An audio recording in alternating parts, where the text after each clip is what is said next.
A obra traz temas como a violência contra a mulher, o racismo e questões ambientais.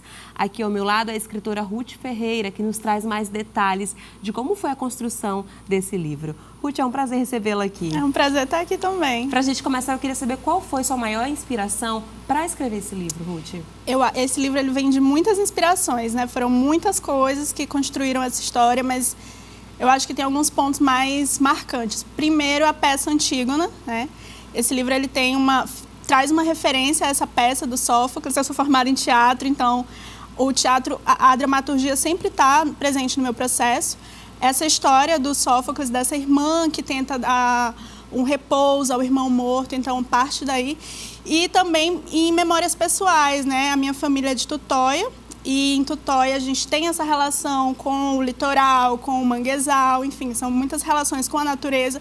Ali é a entrada do delta, né? E são essas inspirações, a minha memória pessoal e a própria literatura, a própria dramaturgia. Ruth, você traz temas aí pertinentes, importantes para dentro dessa obra. Eu queria saber como é que eles se relacionam e a partir de qual ponto de vista eles são abordados. Toda a minha obra até agora, ela trata muito uma questão que para mim é fundamental, que são as mulheres. Sim. Né? Então, eu sempre vou falar sobre tanto a perspectiva feminina sobre alguma coisa, quanto sobre as coisas que as mulheres estão sujeitas como a violência. Então, a violência é um tema constante, a violência contra a mulher é um tema constante nesse livro. E essa violência mais velada, do você não pode fazer isso, né? Que não é a violência física, mas essa violência do não, você não pode fazer isso. E aí o livro também coloca essa questão da mulher ser considerada louca porque faz alguma coisa que é proibido, né, dentro daquela comunidade. E outros temas como o racismo, porque essa personagem é uma personagem negra, então tem essa questão que perpassa também, além de outros temas como a temática ambiental, que também vai passar por aí, né, a questão da própria relação da comunidade com elementos da natureza, principalmente o manguezal. E é justamente sobre isso a minha outra pergunta. Você falou do meio ambiente, eu queria saber qual é a importância do manguezal dentro dessa obra e como ele se relaciona com a comunidade, essa relação do meio ambiente com a comunidade. Eu vou dar um spoiler do livro aqui. Na verdade, não é um spoiler, desde o começo o leitor já vai saber. Essa vila onde se passa a história, ela foi engolida pela areia.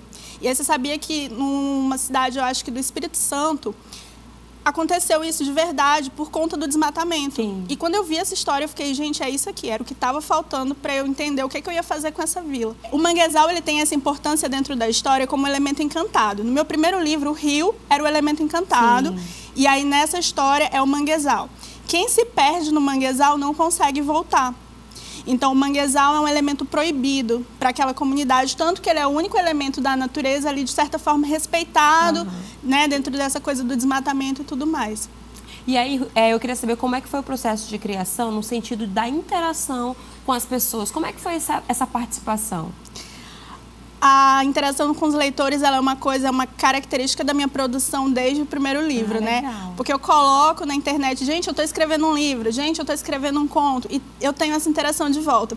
E tem um capítulo muito legal, que é o capítulo 6, eu coloquei lá na caixinha de perguntas do Instagram. Gente, tem algum chá que a avó de vocês fazia e que era bom para alguma coisa? E aí o pessoal começou, tinha chá de espinheira santa, tinha chá de andiroba, tinha chá... E esses chás eu fui pegando, né, fazendo a pesquisa e tudo, para colocar nesse trecho do livro. Foi muito legal essa interação. Além de que é graças a essa interação também que os meus livros são produzidos, né? Eu sou uma escritora independente e graças a essa rede, a essas pessoas, eu já consegui financiar 3 livros, né? Esse agora já é o meu 4º livro. Por conta dessa rede também. E aí o livro vai ser lançado amanhã, então eu queria que você deixasse um convite para os nossos telespectadores. O livro está saindo amanhã em edição digital, né? Ele vai estar saindo em edição digital porque ele vai concorrer ao Prêmio Vozes Negras, promovido pela Amazon em parceria com a editora Companhia das Letras. Por conta disso que ele está saindo só na edição digital. O convite que eu deixo é para que vocês queiram conhecer o Alto das Donzelas, que é essa pequena vila de pescadores no litoral maranhense. Vocês vão reconhecer muitas coisas aqui do Maranhão, que vocês queiram conhecer o Alto das Donzelas, que vocês queiram conhecer a história de Amara. É isso, Ruth. Muito obrigada por sua entrevista. Eu que agradeço. Eu conversei com a escritora Ruth Ferreira e o nosso telejornal fica por aqui. A gente se encontra na segunda-feira. Até lá!